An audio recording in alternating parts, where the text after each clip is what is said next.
J'espère que vous allez bien dans ce calendrier de l'Avent. Aujourd'hui, je vous propose, en attendant le troisième volet de la traduction de Mindscape, une unboxing. Je ne sais pas vraiment. Donc, les Noirs d'Odilon Redon, enfin, Mystique a pu l'envoyer, parce que s'il n'avait pas fait jusqu'à présent, c'était pas de son fait. Et vraiment, il était très attendu. Tout de suite, on y va. Donc, les Noirs d'Odilon Redon, proposés par Mystique, et qui a une histoire lourde. Cet oracle, malheureusement, il a mis du temps à naître, et je crois que Mystique en a beaucoup souffert. Je crois ça a été très très difficile pour elle. Donc voilà, je le découvre aujourd'hui avec la livraison de ce deck qui est arrivé cette semaine et que je vous propose de découvrir ensemble.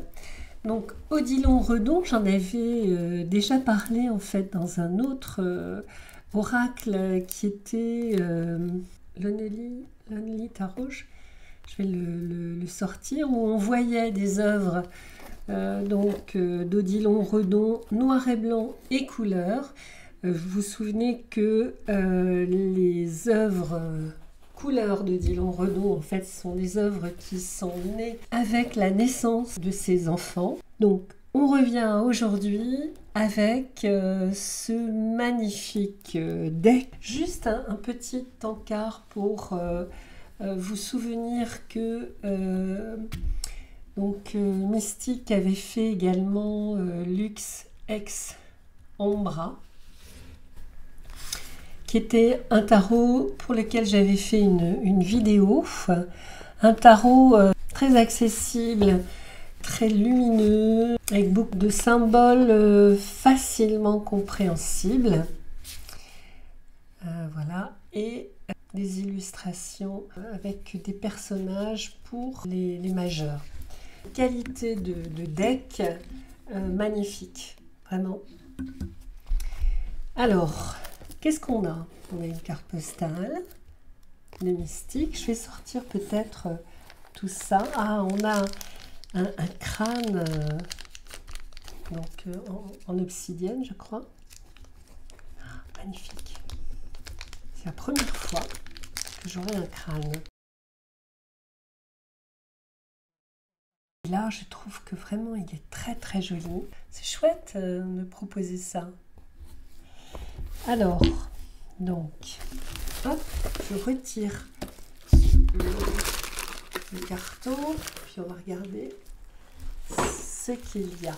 Voilà, c'est un petit pochon qui ressemble un peu au pochon précédent pour Lux Ex Ombra. Soleil noir, très jolie boîte. Voilà, très très belle boîte avec un toucher mat, très sobre, première édition, donc copyright 2021. Les Noirs d'Odilon, et j'ouvre. Donc ici on a un vieil or qui contraste bien avec le noir. Les éléments, très très belle boîte. Ce que j'aime chez Mystique, c'est que c'est à la fois très sobre et il y a beaucoup de classe, je trouve, dans ces decks. Mon père me disait souvent, vois ces nuages, y discernes-tu, comme moi, des formes changeantes?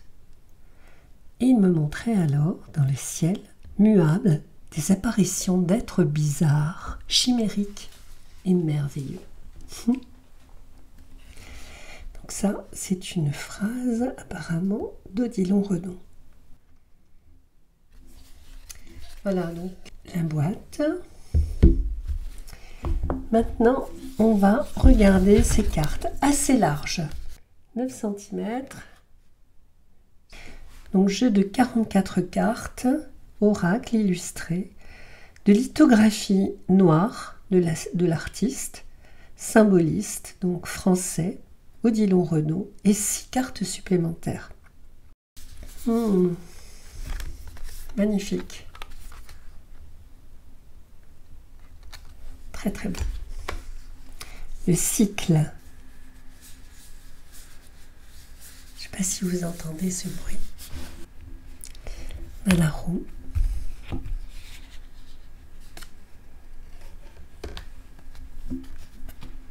Le hasard.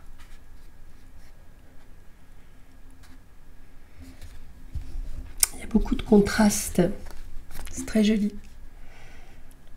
Très beau visage. Le soleil noir. Le clair de lune. Tiens, non.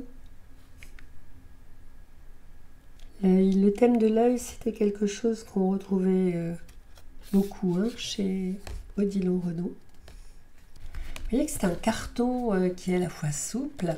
Oh, il y a une qualité dans ces cartes qui est magnifique. La montagne. La caverne ou cave.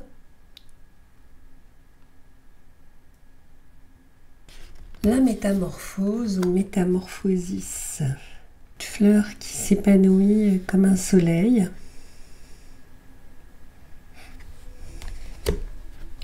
Le silence. Je crois qu'on l'a celle-ci dans l'autre. Je vous montrerai. Le chaman.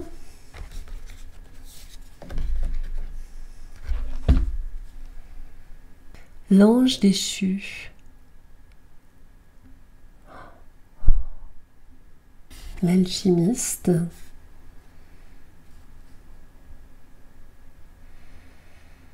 C'est magnifique parce qu'on est vraiment en lien avec l'art qui est réutilisé dans le cadre d'un oracle et vraiment ce sont des œuvres qui se prêtent au travail de l'ombre, le conflit. Je vais la mettre de côté aussi pour voir comment elle est dans l'autre. Le temps. Ça m'époustoufle. Donc là, on voit les trines. La fatalité.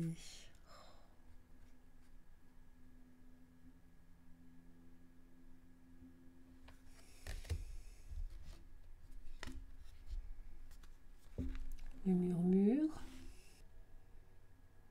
Qui murmure. La rencontre.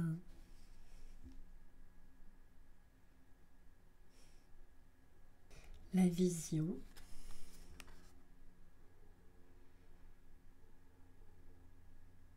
La renaissance. Oh, qu'est-ce qu'elle est jolie. On voit le vent de la liberté.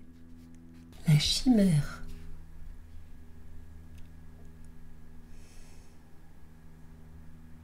Le héros.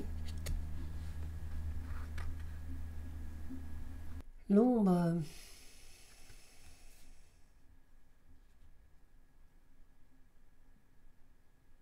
Je vais faire un tirage tout à l'heure. Je vais tirer une carte et puis je lirai le guidebook.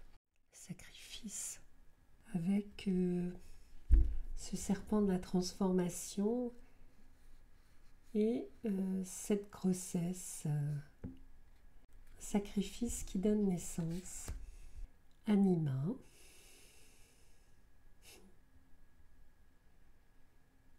Persona. Référence à Jung. L'astre.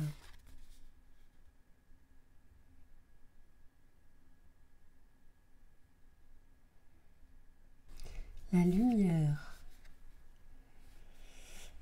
C'est un thème qui lui est cher, la lumière mystique. On le retrouve dans son précédent deck. C'est vraiment une lumière vers laquelle on va. Qu'on regarde du côté sombre. L'enfant intérieur, l'éternel enfant. Qu'est-ce qu'il a vécu cet enfant?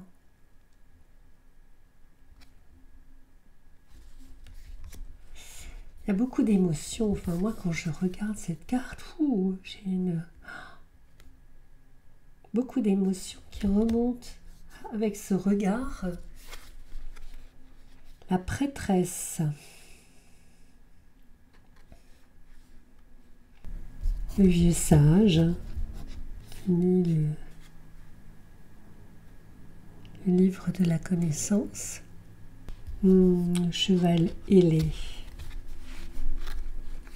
Un cheval qui me fait de la peine, bien qu'il soit ailé. La communication.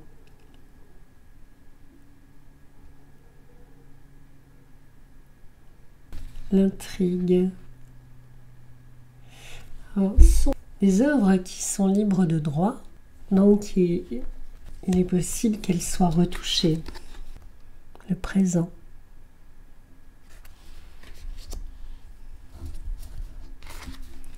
Le temple. Le désert. Ils sont impressionnantes. Voilà. À manipuler ces cartes, en fait, j'ai beaucoup d'émotions qui surgissent en moi. Je crois que c'est vraiment un deck, à mon avis, très puissant au niveau du travail de l'ombre. La naissance. Oh, qu'est-ce qu'elle est belle. On a le voile. On a cet enfant. Avec cette mère qui le nourrit à l'entrée d'une grotte. Le voyageur.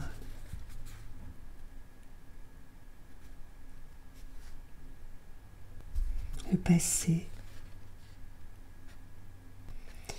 Quelque chose, comme une image qui disparaît, une image floue, une silhouette dans un clair-obscur. L'individuation avec un seuil.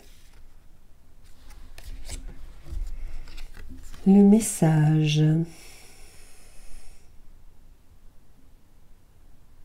Le soleil.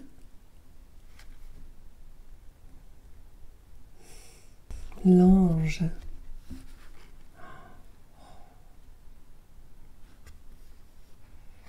L'ange qui vient nous libérer.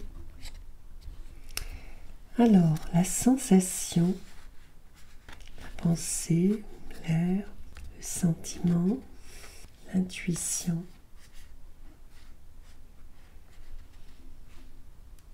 L'introversion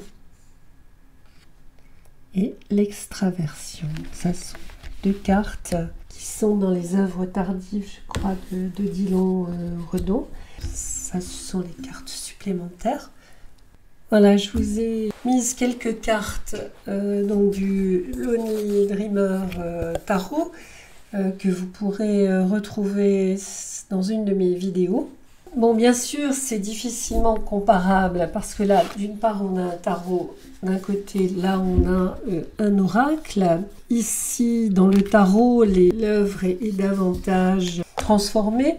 Et puis, ici, on a vraiment un oracle du travail de l'ombre où on a accentué les contrastes et travaillé sur cette dualité, cette harmonie également de l'ombre et de la lumière. Ce mariage, on va dire, de l'ombre et de la lumière. Le Lonely Dreamer, c'est un tarot qui est beaucoup plus coloré. Il y a quelques œuvres en noir et blanc, mais même celles qui sont en noir et blanc, en fait, elles sont plutôt dans les bruns. L'ange devient le démon, le diable.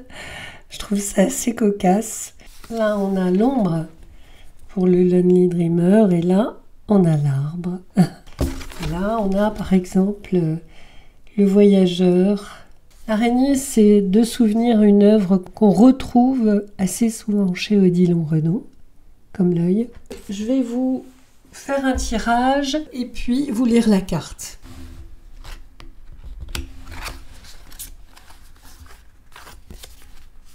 Le cycle.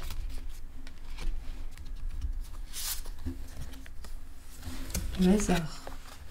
1 et la 2. C'est pas banal ça. On pourrait croire que le cycle et le hasard sont deux univers différents.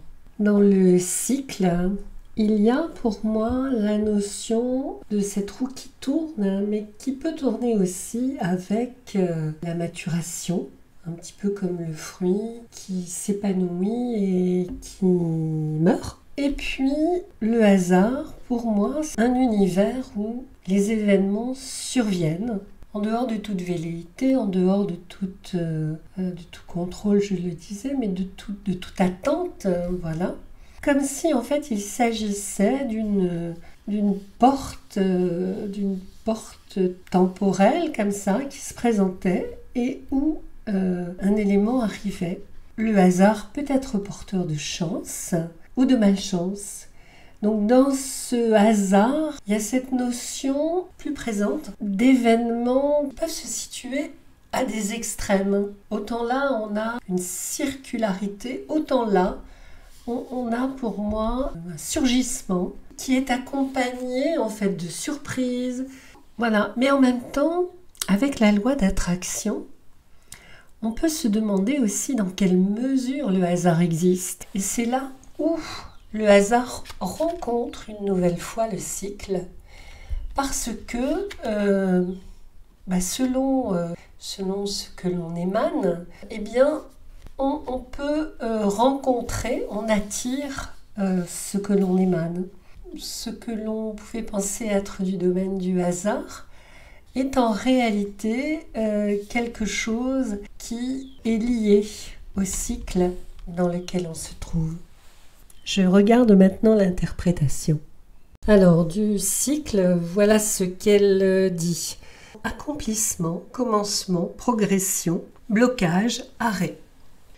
Le fragment d'une roue entraîne une face d'ange falote, à l'aile blanche baissée, l'autre noire dressée, tandis qu'une tête d'éphèbe pure et triste semble être aspirée par l'orbe en mouvement. C'est tout ce qu'elle dit, c'est assez concis. Le 2, donc pour le 2, elle dit « Dans un paysage où s'élèvent 3 troncs d'arbres, s'éloigne vers la gauche un homme ployant sous le fardeau d'un cube énorme, représentant un dé dont la face nous montre les 6 points. » Au clé, elle indique opportunité, coïncidence, infortune, et fortune. Voilà, je trouve que les thèmes sont vraiment très très intéressants. Leur numérologie également, d'ailleurs. Alors, je vais vous lire ce qui est indiqué derrière la carte. Merci infiniment pour ta contribution, mais aussi ta patience et ta bienveillance, si précieuse pour la réussite de notre 2e projet. Malgré les difficultés rencontrées ces 2 dernières années, nous sommes particulièrement fiers de te faire parvenir notre oracle, les Noirs, d'Odilon. Et nous espérons que ce jeu d'art singulier t'apportera joie, croissance et sagesse. Donc à chaque fois, on a également le récit en anglais, de même que sur le guide. Voilà, merci beaucoup à Mystique, qui a eu beaucoup de courage, beaucoup souffert, ce qui est dommageable, je trouve, parce que eh bien, elle avait créé ce premier deck Lux Ex Umbra dans un contexte personnel assez difficile au niveau de la maladie. Donc, parfois la création, ça n'est pas toujours une aventure heureuse complètement. Mais elle nous apprend, semble-t-il aussi, des choses. Donc, voilà. Merci encore à Mystique, merci à vous et à bientôt.